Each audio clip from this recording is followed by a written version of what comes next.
Today, he is serving his first term in office as President of Senegal. It is my distinct pleasure to invite to the stage His Excellency Bassirou Diomaye Faye to join me here for an interview. Je suis ravie de partager la scène avec vous.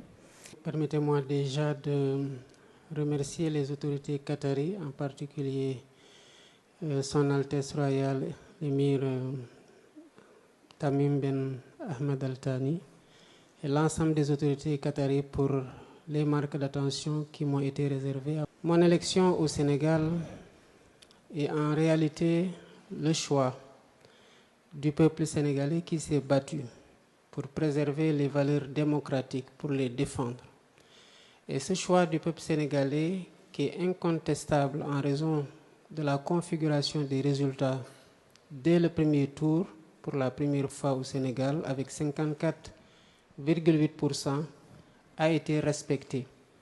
Ce qu'il faut saluer, c'est cette maturité du peuple qui aussi transparaît à travers ses dirigeants, parce que les perdants de cette élection, dès 22 heures, avaient tous félicité le candidat victorieux que je suis.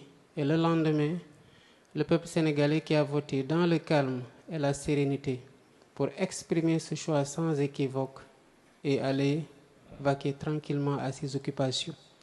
Et c'est un défi pour moi en tant que jeune leader qui a été fortement supporté par la jeunesse de mon pays, de comprendre ces aspirations portées par cette jeunesse et de travailler inlassablement à servir et à matérialiser cet espoir qui a été fortement exprimé. Et à donner un exemple à toutes les autres jeunesses du monde, mais en particulier de l'Afrique, de croire en cette voie démocratique de conquête du pouvoir qui seule assure la paix et la stabilité, sans laquelle aucun développement n'est possible.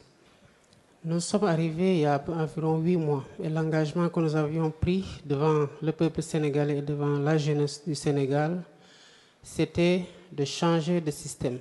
Nous avons mis en place récemment et présenté à l'ensemble des couches de notre peuple la vision Sénégal 2050 qui est un agenda de transformation systémique de notre économie, mais au-delà de notre société. L'idée, c'est en visant des secteurs stratégiques qui sont porteurs de croissance, notamment l'industrialisation, l'agriculture, les métiers du numérique, l'énergie et la formation technique et professionnelle, d'arriver à générer le maximum d'emplois, à ajouter de la valeur aux produits et matières premières, de les transformer au niveau local pour, par ce mécanisme, renforcer le dynamisme de notre économie, mais aussi de donner beaucoup d'opportunités d'emploi à notre jeunesse. D'abord, l'engagement, c'est de travailler à faire en sorte que ces ressources soient gérées de façon responsable et durable.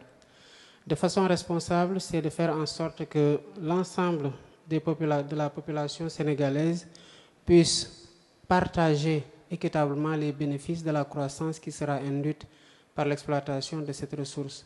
Cela demande de la transparence dans la gouvernance même de la ressource et nous avons mis en place dès le démarrage de l'exploitation le Conseil d'orientation stratégique du pétrole et du gaz. Quand je suis arrivé, j'ai ouvert davantage ce conseil à la société civile, aux syndicats et à d'autres acteurs, notamment l'opposition, qui a une place plus forte dans ce conseil-là.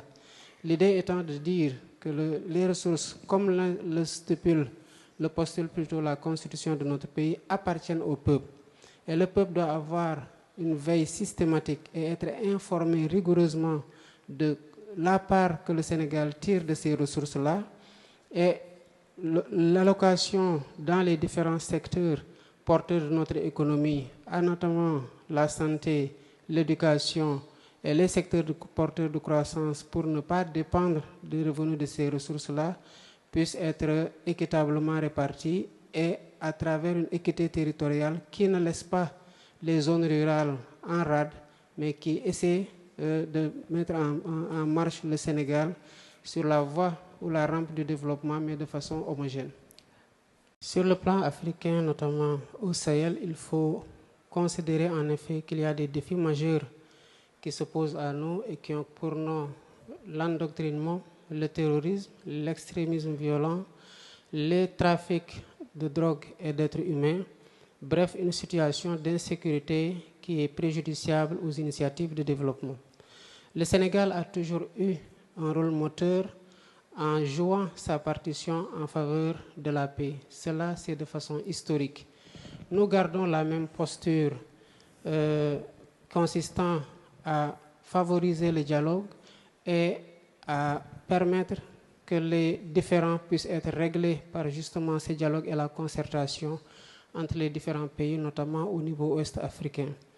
Et cela est d'autant plus important pour nous que le Sénégal croit fondamentalement qu'il faut bâtir des ponts entre les peuples, entre les États. C'est le sens d'ailleurs de la médiation que j'entreprends au nom de la CEDEAO entre cette dernière et les États membres du Sahel.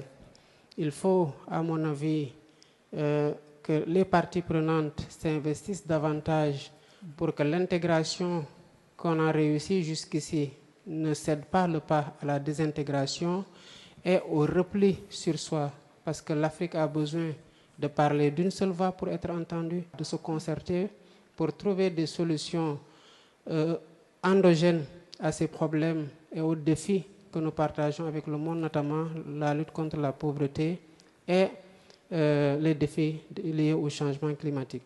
Rien n'empêche aujourd'hui de maintenir l'alliance des États du Sahel puisqu'elle est déjà là et elle répond à une réalité sécuritaire à laquelle ces pays font particulièrement face. Mais en même temps, cela ne devrait pas, de mon point de vue, expliquer une désintégration de la CEDEAO pour le rôle que cette institution-là a joué dans le rapprochement des peuples, dans la facilitation de la circulation des personnes et des biens. J'avance dans le cadre de cette mission. Nous serons toujours à leur côté parce que nous partageons la même réalité sécuritaire et nous avons un destin sécuritaire lié. Les avancées qu'on a eues depuis la mise en place de la CEDEAO à travers les différents instruments par lesquels cette formidable entité agit ne doivent pas être masquées par des problèmes de gouvernance qui demandent, comme plusieurs institutions multilatérales, une réforme pour les adapter aux défis de notre temps. Et c'est à cela qu'on doit travailler. Aujourd'hui, il est notable que le leadership africain se renouvelle. Je crois que quand vous regardez la moyenne d'âge des pays, en tout cas limitrophes du Sénégal, comparativement à peut-être une décennie derrière, vous verrez que la moyenne d'âge a remarquablement chuté. Naturellement, les jeunes, quoique s'inspirant pour l'essentiel de ce qui a été fait, parce que nous respectons aussi ce que nos devanciers ont fait et nous tirons enseignement de leurs succès comme de leurs échecs.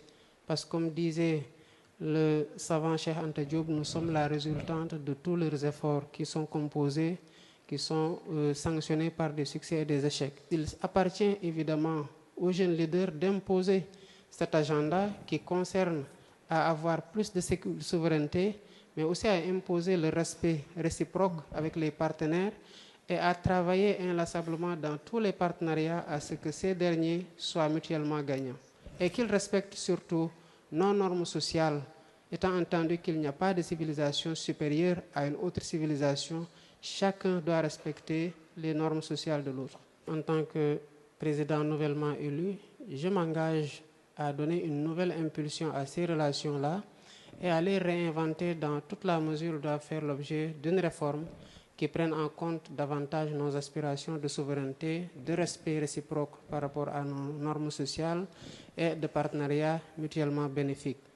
Il reste entendu que le Sénégal n'est la chasse gardée de personne si ce n'est celle du peuple sénégalais qui seul est habilité à veiller à ses intérêts.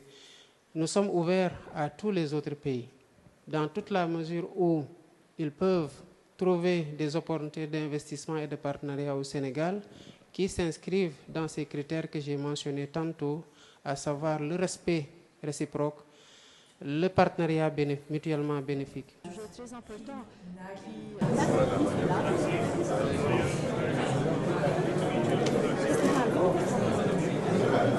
qui...